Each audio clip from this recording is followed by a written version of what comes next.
Assalamualaikum warahmatullahi wabarakatuh. Salam semangat teman-teman semuanya. Kali ini kita melanjutkan pembahasan tentang tanda baca yang kedua. Pembahasan kali ini adalah tentang tanda koma. Nah, apa saja fungsi dan kegunaan tanda koma yang sesuai dengan kaidah PUEBI? Mari kita simak bersama.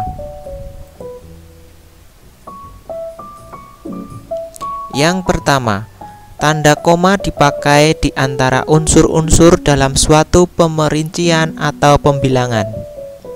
Sebagai contoh adalah telepon seluler, komputer, atau internet bukan barang asing lagi. Contoh yang kedua, buku, majalah, dan jurnal termasuk sumber kepustakaan. Nah, di sini sebelum kata dan itu ada koma. Itu sebenarnya ada dua fungsi. Jika pemerinciannya hanya dua, misalnya buku dan majalah, maka tidak perlu ada koma. Namun jika pemerinciannya lebih dari dua atau minimal tiga, maka diberi koma sebelum kata dan. Contoh di sini misalnya buku, majalah, dan jurnal. Nah, ini ada tiga pemerincian, yakni buku, majalah, dan jurnal. Maka sebelum kata dan diberi tanda koma. Selanjutnya yang kedua adalah tanda koma dipakai sebelum kata penghubung seperti tetapi, melainkan, dan sedangkan. Hal ini terjadi di dalam kalimat majemuk setara. Kalimat majemuk setara adalah kalimat majemuk yang memiliki minimal dua klausa. Antara satu klausa dengan klausa yang lain itu kedudukannya setara. Sebagai contoh misalnya, saya membeli kamera, tetapi uang saya belum cukup. Nah, di sini ada dua klausa, yakni yang klausa pertama adalah saya ingin membeli kamera. Sedangkan klausa yang kedua adalah tetapi uang saya belum cukup. Atau contoh yang kedua misalnya, ini bukan milik saya, melainkan milik ayah saya. Ini juga ada dua klausa. Dan dua klausa tersebut dihubungkan dengan konjungsi dan juga dilengkapi dengan tanda koma. Contoh ketiga atau fungsi ketiga dari tanda koma adalah tanda koma dipakai untuk memisahkan anak kalimat yang mendahului induk kalimatnya. Jadi dalam konteks ini tanda koma dipakai dalam kalimat majemuk bertingkat. Kenapa disebut kalimat majemuk bertingkat? Karena dalam kalimat majemuk tersebut terdapat dua unsur pembangun, yakni klausa pertama sebagai induk kalimat dan klausa kedua sebagai anak kalimat. Sebagai contoh di sini adalah kalau diundang saya akan datang. Dari kalimat tersebut terdiri dari dua klausa, yakni klausa saya akan datang dan klausa kalau diundang. Kata saya di klausa kalau diundang itu diimplisitkan. Jadi jika ditulis secara lengkap, kalau saya diundang, saya akan datang. Nah, dari dua konteks kalimat tersebut atau dua klausa tersebut, jika sebuah klausa didahului dengan konjungsi, maka fungsinya sebagai anak kalimat. Berikutnya, sebagai contoh berikutnya, karena baik hati, dia mempunyai banyak teman. Klausa pertama adalah dia punya banyak teman. Klausa kedua karena dia baik hati. Nah, karena dia baik hati itu kedudukannya sebagai anak kalimat. Selanjutnya, yang keempat, fungsi tanda koma adalah dipakai di belakang kata atau ungkapan penghubung antar kalimat seperti oleh karena itu, jadi, dengan demikian, sehubungan dengan itu, dan meskipun demikian. Contohnya seperti ini. Mahasiswa itu rajin dan pandai. Oleh karena itu, dia memperoleh beasiswa belajar di luar negeri. Nah, dalam konteks kali ini, koma dipakai untuk kata atau ungkapan yang menghubungkan kalimat satu dengan kalimat yang lain. Contoh di sini misalnya oleh karena itu. Atau contoh berikutnya, anak itu memang rajin membaca sejak kecil. Jadi wajar kalau dia menjadi bintang pelajar. Nah, kata jadi di sini disertai dengan tanda koma. Berikutnya yang kelima, tanda koma dipakai sebelum dan atau sesudah kata seru seperti oh, ya, wah, aduh, atau hai, dan kata yang dipakai sebagai sapaan seperti bu, dek, atau nak. Contohnya adalah sebagai berikut. Oh, begitu? Atau contoh kedua, wah, bukan main.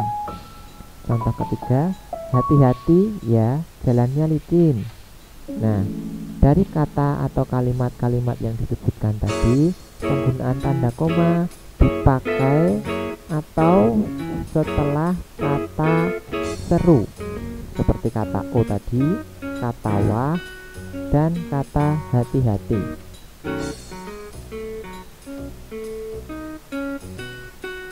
Berikutnya, tanda koma dipakai untuk memisahkan petikan langsung dari bagian lain dalam kalimat. Sebagai contoh, misalnya pada kata berikut, kata nenek saya, koma, kemudian dilanjutkan dengan tanda petik, kita harus berbagi dalam hidup ini. Nah, kata koma dipakai untuk memisahkan petikan langsung dengan bagian lain yang ada dalam satu kalimat. Yang ketujuh, tanda koma dipakai di antara yang pertama atau A, nama dan alamat. Yang B, bagian-bagian alamat. Yang C, tempat dan tanggal. D, nama tempat dan wilayah atau negeri yang ditulis berurutan.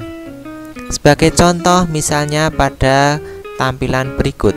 Saudara Abdullah, Jalan Kayu Manis 3/18, Kelurahan Kayu Manis, Kecamatan Matraman, Jakarta.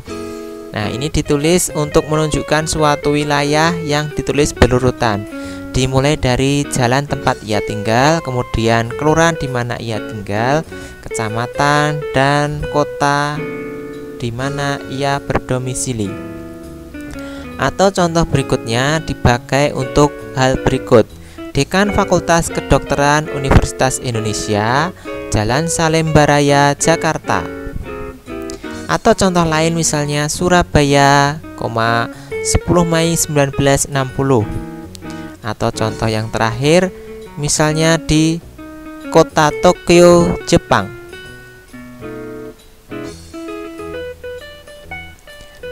Fungsi ke-8 dari tanda koma adalah dipakai untuk memisahkan bagian nama yang dibalik susunannya. Hal ini terjadi di dalam daftar pustaka. Sebagai contoh misalnya, nama aslinya adalah Ilham Gunawan. Namun di dalam daftar pustaka penulisannya dibalik menjadi Gunawan, Ilham, kemudian ditulis tahunnya 1984, judul bukunya Kamus Politik Internasional, diterbitkan di Jakarta oleh penerbit Restu Agung.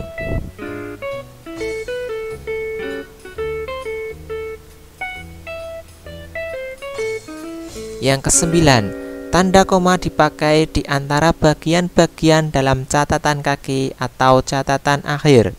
Sebagai contoh misalnya Sultan Takdir Ali Sahbana, Tata Bahasa Baru Bahasa Indonesia, jilid kedua, Jakarta, Pustaka Rakyat, 1950, halaman 25.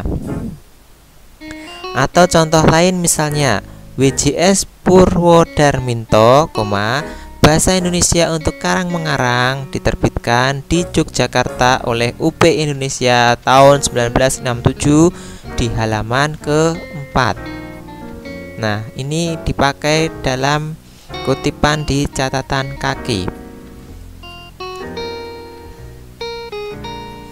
Selanjutnya fungsi yang ke-10 atau kegunaan yang ke-10 dari tanda koma yaitu dipakai di antara nama orang dan singkatan gelar akademis yang mengikutinya. Hal ini ditujukan untuk membedakannya dari singkatan nama diri atau nama keluarga atau marga. Contohnya misalnya seperti ini. B Ratulangi, SE. Kata SE di sini berarti mengindikasikan bahwa namanya Ratulangi mendapat gelar SE, sarjana ekonomi. Atau misalnya Nyonya Khadijah, MA, Bambang Irawan, MHum, Siti Aminah, SH, MH. Nah, ini menunjukkan gelar. Namun beda misalnya B Ratulangi SE. Nah, SE tanpa koma bisa dimungkinkan adalah nama diri atau nama keluarganya.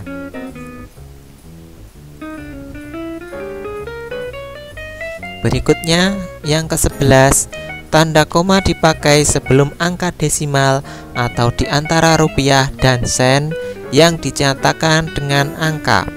Sebagai contoh misalnya 12,5 meter, 27,3 kilogram, 500,50 rupiah, 750 rupiah. Nah, penulisan angka untuk rupiah ini sebagai contoh misalnya Rp 750,00. Rp di sini bukan menunjukkan singkatan rupiah, melainkan logo atau lambang mata uang rupiah. Jadi tidak perlu dititik dan tanpa spasi dengan angka yang mengikutinya. Kemudian yang bagian belakang ditulis 00 bukan koma strip ya. Fungsi berikutnya yang ke-12 adalah tanda koma dipakai untuk mengapit keterangan tambahan atau keterangan aposisi. Contohnya adalah berikut. Di daerah kami, misalnya, lagi, masih banyak bahan tambang yang belum diolah. Atau contoh kedua, semua siswa, baik laki-laki maupun perempuan, harus mengikuti latihan paduan suara. Nah, dalam konteks contoh yang kedua, semua siswa di sini harus mengikuti latihan paduan suara. Tapi untuk menjelaskan lebih jauh tentang siswa tersebut, maka dijelaskan lebih rinci, yakni siswa yang laki-laki maupun siswa yang perempuan. Ini yang disebut keterangan tambahan atau aposisi.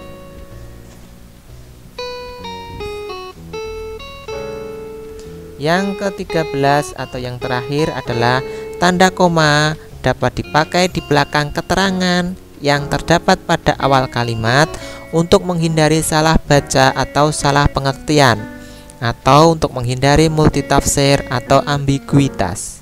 Contohnya adalah dalam pengembangan bahasa kita dapat memanfaatkan bahasa daerah. Nah, jika tidak ada koma di sini, maka kalimatnya mungkin bisa menjadi rancu. Sebagai contoh misalnya berikut. Dalam pengembangan bahasa kita dapat memanfaatkan bahasa daerah. Namun jika dikasih koma menjadi lebih jelas. Dalam pengembangan bahasa kita dapat memanfaatkan bahasa daerah. Jadi kita sebagai subjek di sini bukan sebagai objek. Nah, itu tadi fungsi-fungsi dari tanda koma. Sekian dan terima kasih, semoga bermanfaat.